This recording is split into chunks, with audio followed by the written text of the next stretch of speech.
धन्यवाद। क्लास 8 का जो है हिंदी मीडियम और कम माने इंग्लिश मीडियम दोनों को मिश्रित भाषा बोल करके ये हमारा जो है 9वां लेक्चर है। और आज का जो है लेक्चर का टॉपिक या विषय जो है हमारा जो है सिंपल इक्वेशन है। इससे पहले मैंने अलजेब्रिक इक्वेशन बताया था और अलजेब्रिक इक्वेशन में हमने ये बताया था कि अलजेब्रिक इक्वेशन बनाने के लिए जो है नंबर यूज होते हैं, वेरिएबल यूज होते हैं, मैथमेटिकल सिंबल यूज होते हैं, तो अलजेब्रिक इक्वेशन हो जाता है। तो वो एक स्टेटमेंट होता है। लेकिन इक्वेशन में क्या होता है, इसमें दो स्टेटमेंट होते हैं और दो स्टेटमेंट के लिए उसके बीच में इक्वल का साइन लगाया होता है।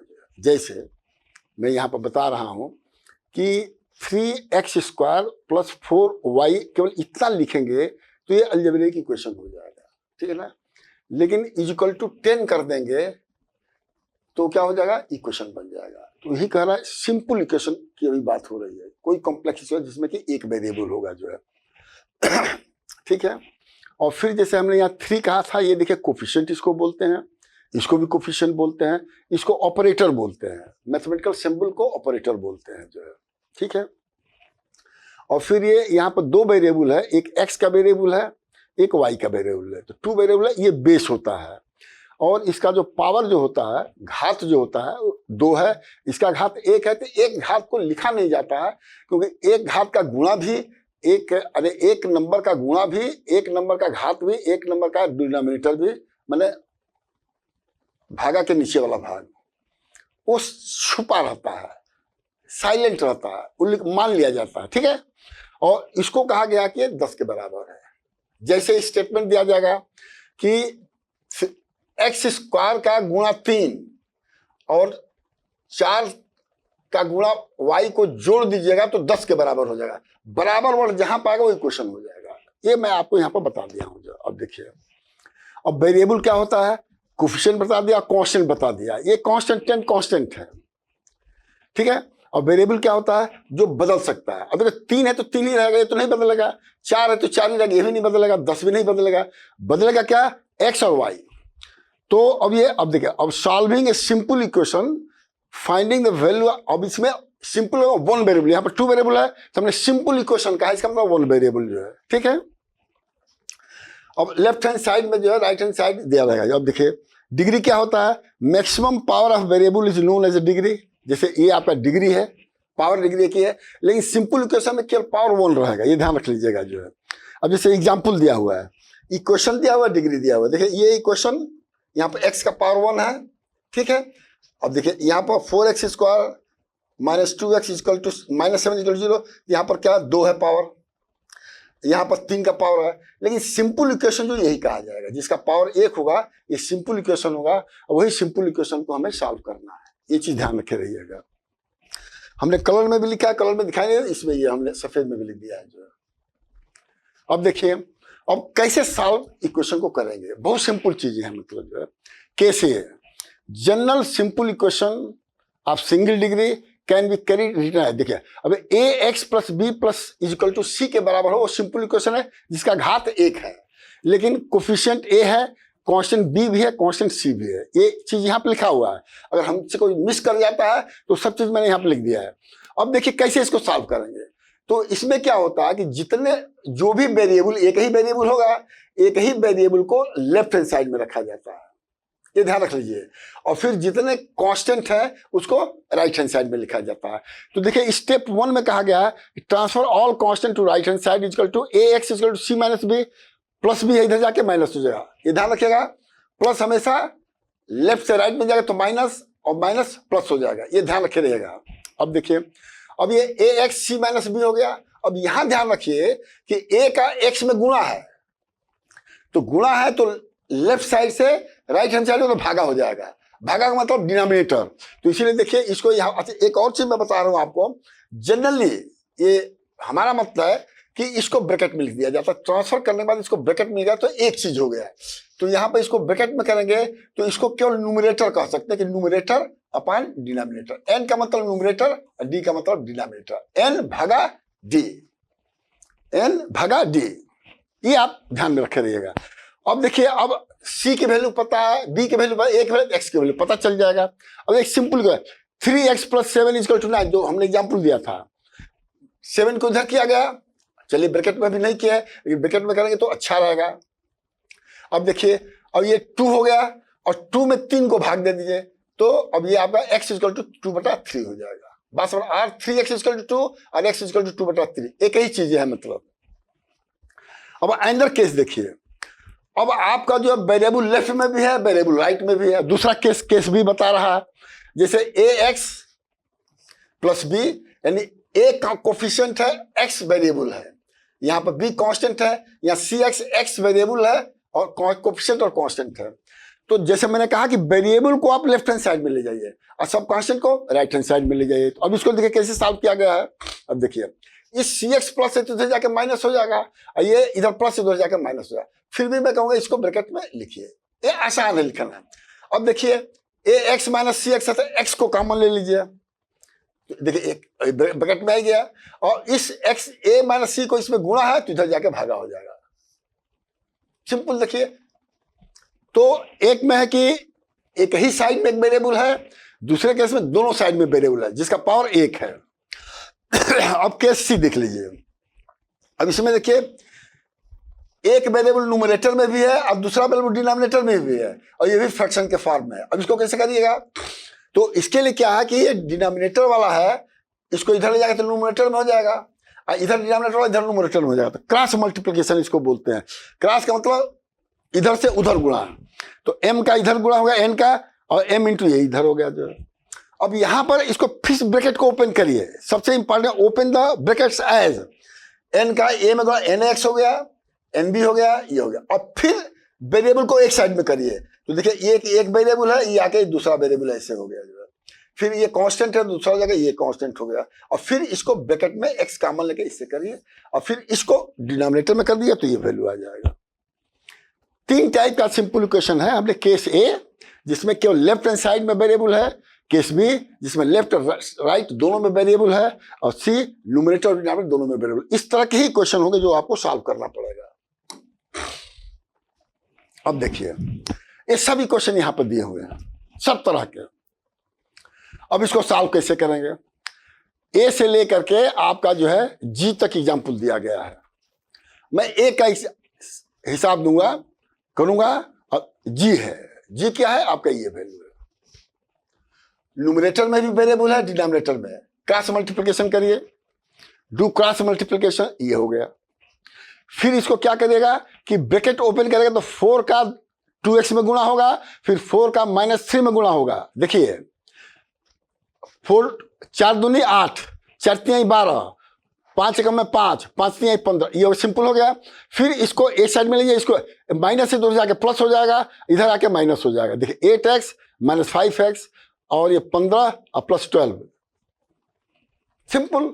और बाकी देखिए, बाकी जो मैं दे रहा हूं आपको प्रैक्टिस करने के लिए दे रहा हूं। मैथमेटिक्स समझना एक चीज है, आप समझ गए, अच्छी बात है, लेकिन जब तक प्रैक्टिस नहीं करेंगे तो एग्जामिनेशन में सवाल आप नहीं लगा सकते हैं, और लगाएंगे भी तो गलती कहीं ना कहीं हो जाएगा और 0 नंबर मिलेगा। ठीक है। अब देखिए, एक बी है, ये सवाल है। अब y को एक साइड लाया गया और कांस्टेंट को दूसरे साइड में लाया गया, और फिर सॉल्व कर दिया गया वर्ड प्रॉब्लम। अब इसमें देखिएगा, सबसे इंपॉर्टेंट चीजें हैं सिंपल इक्वेशन में, वर्ड प्रॉब्लम कैसे सॉल्व किया जाता है। उसके एग्जांपल मैंने काफी दिए हैं, जिसको समझ लीजिएगा। स्टेप क्या 1 क्या है? रीड केयरफुली क्वेश्चन, प्रश्न को बहुत सावधानी से पढ़िए, और उसको write down simple equation consisting of variable and constant, और उसको इक्वेशन के फॉर्म में लिखे, जैसे कह रहा है उसी तरह लिखिए, मैं बताऊंगा आपको। फिर एज्यूम अननोन नंबर, और उसमें कोई चीज पूछा कि ये निकालिए, मान लो उसको, लेकिन अब यह है कि अगर एक्स वाई में मानेंगे तो उसको एज्यूम करिए ए और बी में एज्यूम करिए, ए बी में क्वेश्चन है तो एक्स में एज्यूम करिए। ये मैंने आपका try to form the equation with variable parameters on left hand side and constant variable on right side. फिर अगर वेरिएबल अगर दोनों तरफ एक ही है तो एक तरफ लाइए और दूसरी तरफ कांस्टेंट ले जाइए। Precaution, while transferring the equation variable और constant, change the sign of the operator as, plus का माइनस हो जाएगा, माइनस का प्लस हो जाएगा, और गुणा का भागा हो जाएगा, भागे का गुणा हो जाएगा। अब देखिए, अब यहां पर जैसे मैंने कह रहा जाने, अब देखिए एक्सीड का मतलब अगर नहीं पता होगा तो अब बड़ी मुश्किल हो जाएगी। एक्सीड का मतलब बढ़ा है। क्या कह रहा है? One number exceed another number by 6, माने एक नंबर जो है दूसरे नंबर से 6 बड़ा है। तो अब यहां पर दोनों नंबर को मानना पड़ेगा। Assume other number is x और one number becomes x plus 10, क्योंकि अदर नंबर x है और 6 बड़ा है, तो दूसरा फर्स्ट नंबर क्या हो जाए? x प्लस से। ये दिया हुआ है, यही वर्ड प्रॉब्लम बोलते हैं इसको, ध्यान रखिएगा। इस शब्द में कहा है, उसको अलजबरा में लिखना है। अब देखिए, अब कह रहा है if the ratio of this number is 3:2, अब दोनों नंबर का रेशियो 3/2 है, ज्यादा ध्यान रखिएगा। अब the value of the ratio of the one number two 3/2, ये बहुत इंपॉर्टेंट है। कहां पर 3/2 होना चाहिए, कहां पर 3/5 होना चाहिए, कहां पर क्या होना चाहिए, तो ये कभी रेशियो दिया हुआ है। अब क्या है कि value of the ratio of one number two other number is 3/2, और यहां देखिए वन नंबर x प्लस 6 है और अदर नंबर x है, तो x plus 6 upon x is 3/2, दोनों बराबर हो गए। अब दोनों को बराबर करिएगा तो सॉल्व करने का तरीका मैंने बता दिया। इसको वर्ड प्रॉब्लम बोलते हैं। शब्द में कहा जाता है भाई यहां आओ, अंग्रेजी में कम हियर, ठीक है। तो ये सब चीजें क्या होता है? वर्ड प्रॉब्लम इसको बोलते हैं। वो बंदा तो लेके आएगा, वो तो फिजिकली लेके आएगा, लेकिन वर्ड में आपने कहा। उसी तरह से वर्ड में क्वेश्चन को बनाया जाता है, और उसी तरह से जैसे किया उसी तो करिए। जैसे कहा one number exceed another number by 6, by मतलब अधिक, तो अदर नंबर को पहले मान लिया गया, एक्स की वैल्यू निकल गया। अब ये देखिए, ध्यान से सुनिएगा। फार्मर मतलब किसान, बाट मतलब खरीदा, कितना खरीदा? 100 एकड़ ऑफ द लैंड, और 3,88,000 में खरीदा है। 100 बीघा खरीदा है। अब देखिए कह रहा है ए पार्ट कॉस्ट हिम 5,000 पर एकड़, उसका एक हिस्सा जो है 5,000 रुपया पर एकड़ हो रहा है, और रिमेनिंग कॉस्ट हिम 1,800 पर एकड़। Find the number of the acres brought at each price. अब कह रहा कि इतने में कितना खरीदा, इतने में कितना खरीदा। तो अब यहां पर मान लिया गया क्या, मान लीजिए कि x एकड़ जो है 5,000 रुपए में खरीद रहा है, ठीक है। अब 100 एकड़ खरीदा है, x एकड़ अगर 5,000 रुपए में खरीदा है, तो बाकी इसकी जमीन बची 100 माइनस x, तो 100 माइनस x कितने में खरीदा है? आपका 1,800 पर एकड़ में। अब देखिए एज्यूम ही परचेज x एकड़ 5,000 rupees, then cost of the x equal to 5 into x, rate का मल्टीप्लाई हो गया। अब देखिए रिमेनिंग लैंड 100 माइनस x, ये आपका इतने रुपए में खरीदा, तो ये हो गया जो है, और टोटल को सम कर देंगे तो इसके बराबर आ जाएगा, क्योंकि टोटल कॉस्ट तो दिया हुआ है। तो एक हिस्सा 5,000 में खरीदा है और बाकी हिस्सा 1,800 में खरीदा है। तो पहले मान लीजिए कि कोई एक हिस्सा x मान लीजिए कि x जो है इतने में खरीदा है, तो 100 कितने में खरीदा? 100 माइनस x, और दोनों का कॉस्ट निकाल लीजिए, कॉस्ट को सम कर जोड़ कर दीजिए, वही वैल्यू आपका निकाल दिया यहाँ पर। तो जब तक कि देखिए अंग्रेजी में भले लिखा है, लेकिन इसको हिंदी में नहीं समझेंगे तो मैं हिंदी में कितना बताऊंगा। अब आप परचेज का मतलब नहीं जानोगे, बाट का मतलब नहीं जानोगे, एक्सीड का मतलब नहीं जानोगे, मोर का मतलब नहीं जानोगे, लेस का मतलब नहीं जानोगे। ये सब इंग्लिश के वर्ड है जो आपको जब तक नहीं समझ में आएगा, हिंदी में भी नहीं समझ में आएगा। ये द्विभाषी जिसको बोलते हैं, मैं बता रहा हूं। अब एकड़ तो हिंदी में कहो चाहे इंग्लिश में कहो एक ही बात है, रुपया हिंदी इंग्लिश एक ही बात है, मतलब लेकिन साइन कर बदल जाएगा जो है, नंबर सबको पता होना चाहिए। तो इस तरह सवाल लगा लेंगे। अब देखिए अब क्या कह रहा है, और 2/5 का मतलब नहीं समझेंगे तो 2/5 ये समझना पड़ेगा। अब क्या, find a number which is 24 more than it's 2/5। तो पहले तो नंबर मानिए x, x का 2/5 क्या हो जाए? 2/5 into x, it's 2/5 of x, तो ये हो गया जो है, और नंबर क्या है? x है। तो देखिएगा, अब देखिए अब x नंबर है और 2/5 x है, तो since x is greater than 2/5 x, बड़ा होगा, क्यों? 2/5 is less than 1, proper fraction है, प्रॉपर फ्रैक्शन ऑलवेज x से ज्यादा कम होता है। तो ये hence x minus 2/3x equal to 24 कह रहा है ना। Find a number which is 24 more than its, यानी x में आप इतना घटा दोगे तो 24 के बराबर आ जाएगा। मोर मतलब ज्यादा, ए नंबर जो 24 ज्यादा है किससे? उसके 2/5 नंबर से जो है। तो x ज्यादा है तो x में से कम घटा तब ना 24 आएगा। बाकी आप सवाल लगा लीजिए। ये सिंपल इक्वेशन बन गया। ये सिंपल इक्वेशन यही होता है कि बाई चांस देखिए दोनों वेरिएबल एक साइड में आया है और कांस्टेंट दूसरे साइड में आया है, डिपेंडिंग अपॉन क्वेश्चन दिखेगा। अब देखिए कुछ चीजें आपको पता भी होना चाहिए। इधर पानी लेके आ रहा हूं।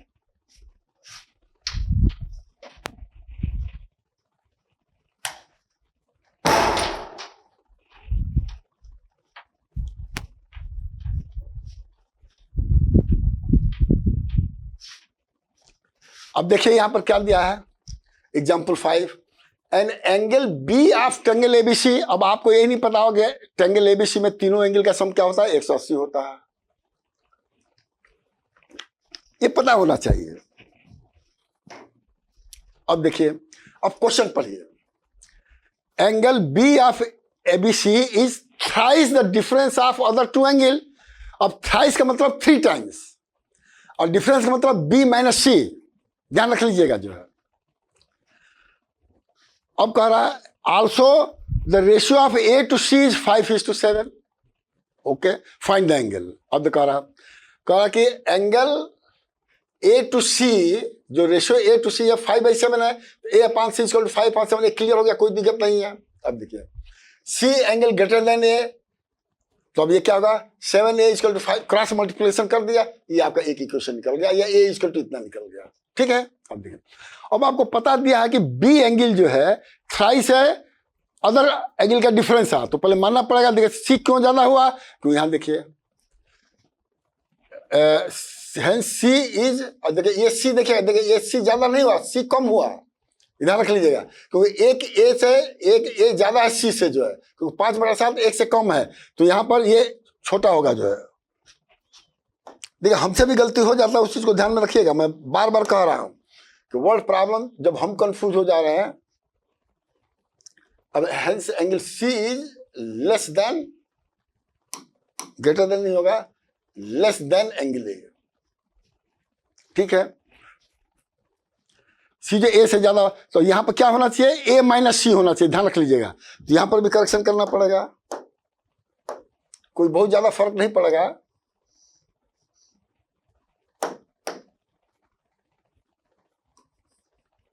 A माइनस सी मैं कर दिया हूं, बाकी आप देख ले। और ये भी पता A + BC = 180 होता है।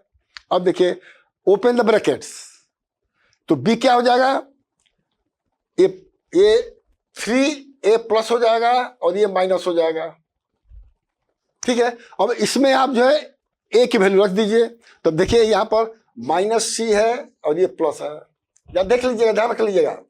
तो अगर कॉमन ले लेंगे 3, अब इसको देख लीजिएगा, अगर C भी कॉमन लिया गया है और C भी कॉमन लिया गया, तो क्या बचा? 5/7 -1 आएगा, 5/7 और -1 आएगा, तो कितना हो जाएगा? 7 में से 5 गया, 2/7। देखो अंतर सही हमने किया है, लेकिन ऑपरेशन में हम गलत लिख दिए हैं, ये ध्यान रख लीजिएगा। जहां ये आपका है प्रॉपर फ्रैक्शन आ जाएगा, तो ये चीज इससे ज्यादा हो जाएगा, क्योंकि अगर पॉइंट का अगर किसी भी नंबर में कल करें तो 1 से कम होगा, ये ध्यान रख लीजिएगा। बाकी देखिए सोल्यूशन उसी तरह से आपका आ गया। जब एक वैल्यू आ गया, सी आ गया, देखिए C = निकल गया, C निकल गया तो A निकल जाएगा, AC निकल गया तो B निकल जाएगा। सिंपल चीज, जिसको समझ में आ जाएगा भैया। मैथ में सबसे बड़ी चीज है कि अगर टेबल समझ में आ गया, काउंटिंग समझ में आ गया, फॉरवर्ड समझ में आ गया, सब सिंपल है। और कौन भागता है मैथ से? अरे बाबा कहां से टेबल पढ़ना पड़ गया, कहां से काउंटिंग पढ़ना पड़ गया, वो मैथ कभी नहीं लेगा। वो किसी तरह से हाई स्कूल तक मैथ टाल देगा, फिर आगे अपना जो सब्जेक्ट इतिहास भूगोल गणित भाग ले लेगा। लेकिन हर सब्जेक्ट में मैथ की जरूरत है, बेसिक मैथ की तो जरूरत है ही है जो है। अब देखिए, अब एग्जाम्पल देखिए, सेपरेट 56, मैंने 56 को 2 भाग में बांटना है। कैसे बांटना है कि 1 is 6 टाइम्स द अदर्स। एक जो है 6 टाइम्स, टाइम्स मतलब गुणा होता है, अदर अगर x है तो 1 क्या हो जाएगा, 6x हो जाएगा। Assume other part is x, तो 1 पार्ट क्या होगा, 6 टाइम्स अदर्स, 6 into x, तो 1 पार्ट 6 हो गया जो है। अब देखिए, अब कह रहा है कि सेपरेट, अब दोनों का सम 56 है, क्योंकि सेपरेट 56 को तोड़ना है, तो एक भाग x है, एक भाग 6x है, तो जोड़ दीजिए तो x की वैल्यू निकल जाएगा।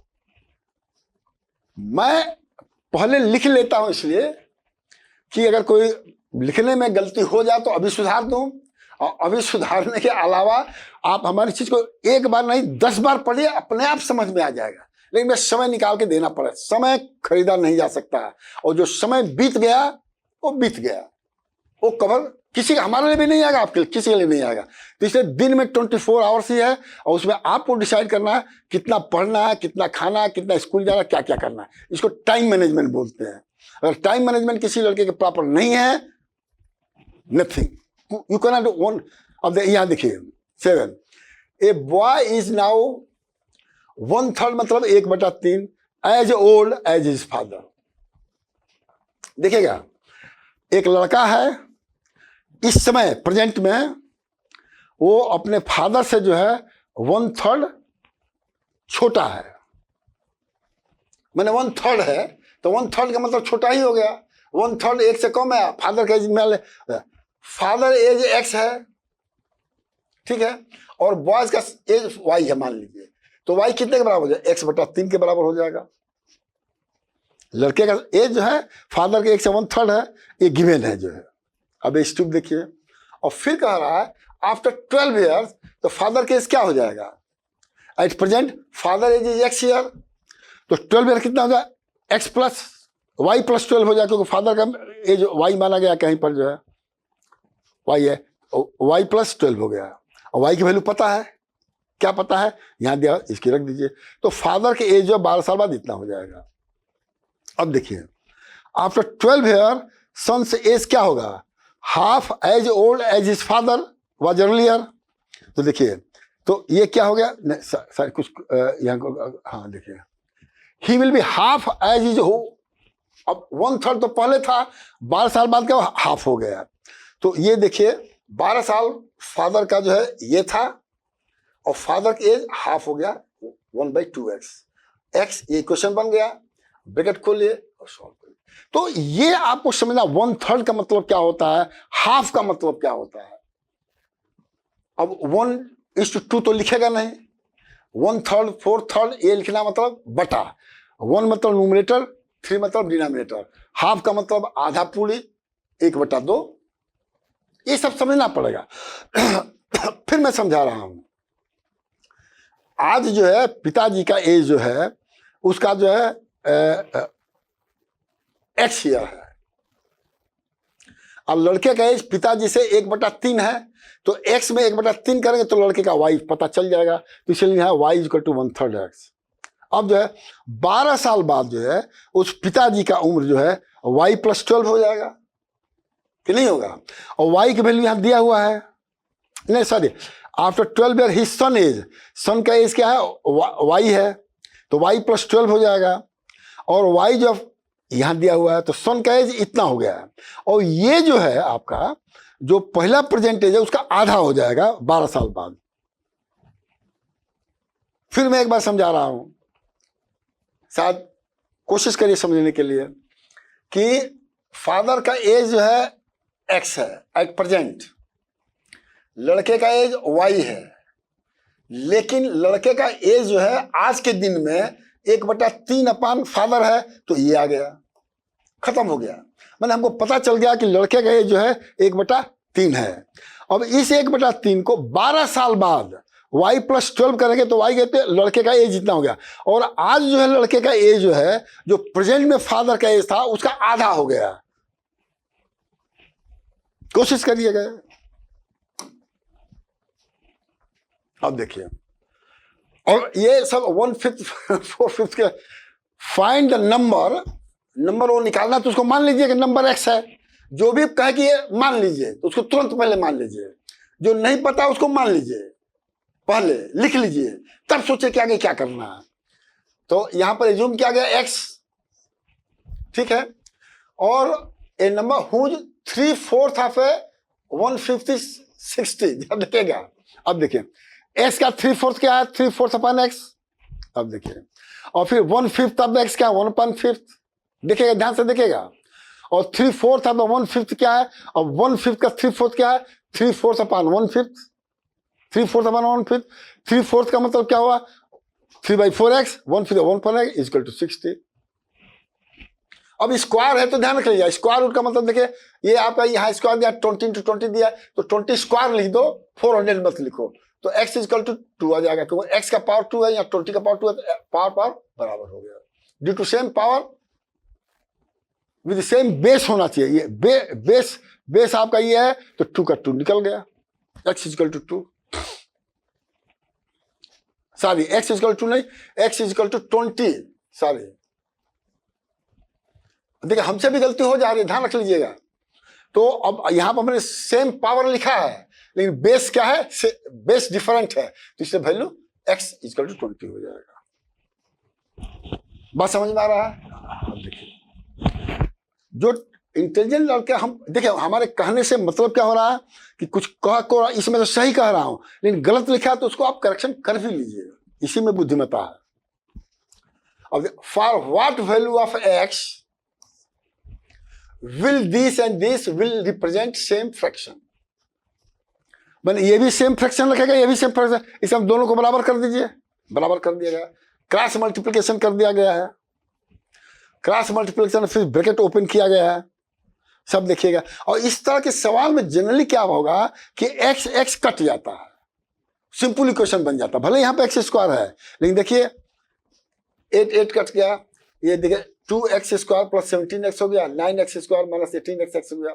अब ये x यहाँ से कॉमन ले लीजिए, तो 2x प्लस 17 हो गया, यहाँ x कॉमन ले लीजिए 9, तो x कट गया कि नहीं कट गया, तो बाकी उसी तरह। स्क्वायर है तो घबराइए मत, जो है ये भी मैं बता रहा हूँ। जैसे यहाँ न्यूमरेटर यहाँ भी है तो स्क्वायर तो आना ही है, वो कट जाएगा।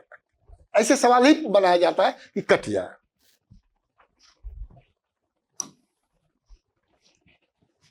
अब देखिए, ये बहुत इंटरेस्टिंग है और इसको आपको जरा समझना पड़ेगा, क्योंकि सभी लोग ट्रेन में चढ़े होंगे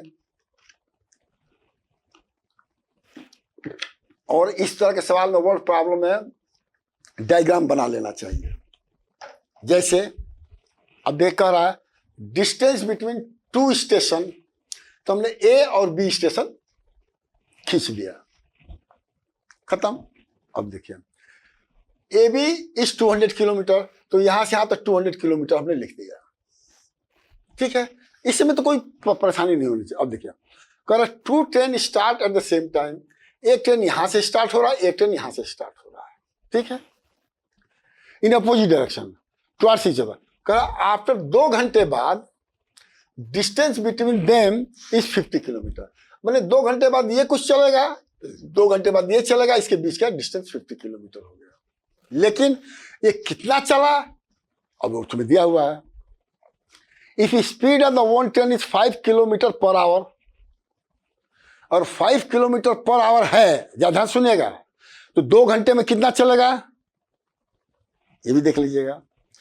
अब देखिए, तो अब यहां पर क्या गया, consider 2 station A and B, let us speed of the other train is x kilometre. अच्छा सुनिए, if speed of the one train is 5 kilometre per hour more than the other one, तो अदर वन का मान लिया है x, तो दूसरा कितना हो गया, x + 5 हो गया, ठीक है। तो x + 5 किलोमीटर आपका जो है स्पीड है, ठीक है। और 2 घंटे में देखिए 1 घंटे में इतना चला, तो 2 घंटे में कितना चलेगा, 2 × इतना चला। उसी तरह से 1 घंटे में x चला तो 2 घंटे 2x चला गया, तो ये 2x डिस्टेंस चला, ये इतना डिस्टेंस चला, 50 किलोमीटर बच गया, तो तीनों को जोड़ देंगे तो क्या होगा, 200 किलोमीटर हो जाएगा। तो जब तक आप इसको स्केच बोलते हैं, लाइन डायग्राम नहीं बनाएंगे, नहीं समझ में आएगा। है एक ही चीज, सभी लोग आज के बच्चे हैं, कार पर चढ़े होंगे, ट्रेन में चलेंगे, ट्रेन की कार मान लीजिए, कार की साइकिल मान लीजिए, अब साइकिल से 200 किलोमीटर चलेंगे नहीं, कार से चलेंगे या स्कूटर से चलेंगे। तो जो ने कि ट्रेनें मानिए, तो दोनों के बीच का डिस्टेंस 200 किलोमीटर दिया है। एक इधर से चल रहा है, एक इधर से चल रहा है, और 2 घंटे बाद की बात कर रहा है, तो स्पीड दोनों की अलग अलग है। तो एक का स्पीड x मान लिया, तो दूसरे का x + 5 हो गया।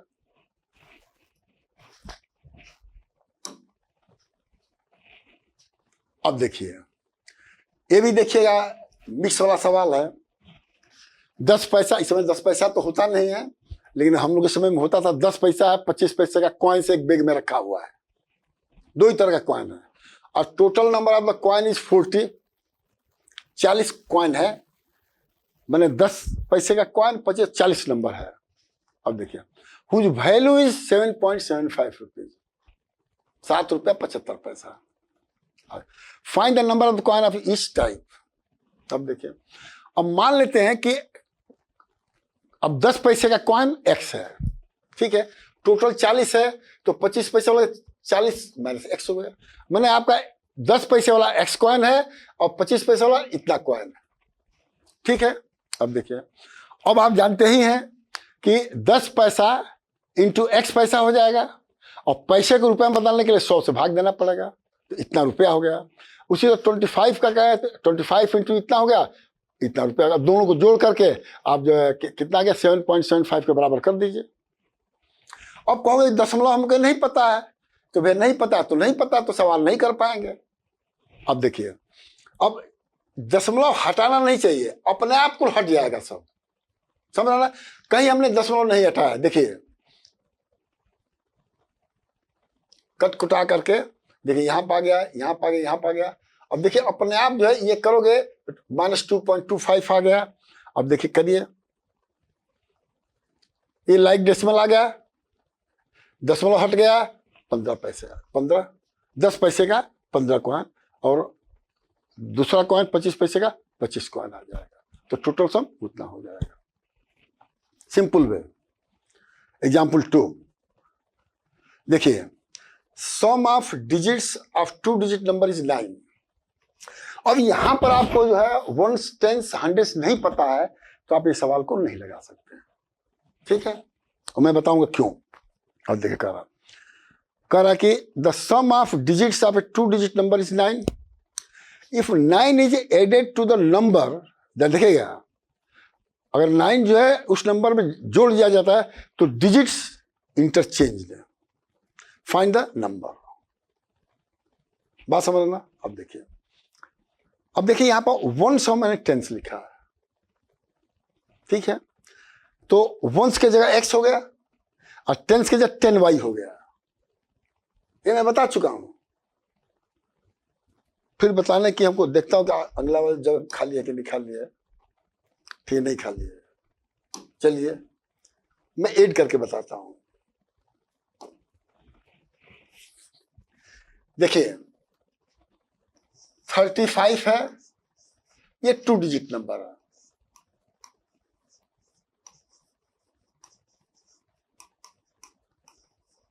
है कि नहीं है। ये क्लास 1 से पढ़ाया जा रहा है इस समय, और क्लास के 7 8 के बच्चे नहीं समझ पा रहे हैं, फिर भी मैं समझा रहा हूं। अब ये 1s है और ये 10s है। अब ये मत पूछना 1s क्या है। 1 डिजिट नंबर को 1s बोलते हैं, और जहां 2 डिजिट आता है तो दूसरा नंबर 10s हो जाता है। और इसको लिखते कैसे हो, 30 + 5, ये 1s हो गया, ये भी 1s हो गया, ये भी 10s हो गया। ये लिखने का तरीका है। फिर इसको और कैसे लिखते हो, 3 × 10 + 5 × 1। ये पूरा ये 1s है, और ये आपका जो है 10s है, तो इसको लिखते हैं 3t + 5o। बात समझ में आ गया। तो 10s को आते x मानिए या y मानिए, इसको xy मानिए, वही चीज देखिए यहां पर किया गया है। देखिए, अब कहा गया ना, let us assume 2 digit number is 2 digit, मतलब कि 1s पर आपका x है और 10s पर y है, डिजिट है, क्योंकि y × 10 होगा तो डिजिट यही होगा। हर 3 डिजिट का मतलब ये होगा। अब देखिए, तो ये हो गया given sum of 2 digit equal to x प्लस वाई इक्वल टू 9 दिया हुआ है। देखिए sum of the digits of the 2 digit number is 9, x प्लस वाई इक्वल टू 9 दे दिया, इक्वेशन 1 हो गया। अब देखिए एडिंग 9 टू 2 डिजिट नंबर, मतलब इसमें 9 जोड़ेंगे, इसमें 9 जोड़ेंगे तो इंटरचेंज हो जाएगा डिजिट। अब देखिए तो डिजिट का मतलब कि x के जगह y हो गया, y के जगह x हो गया, तो इसमें अगर 9 जोड़े तो ये जो है इसके बराबर हो जाएगा। कर दीजिए this is equal to this.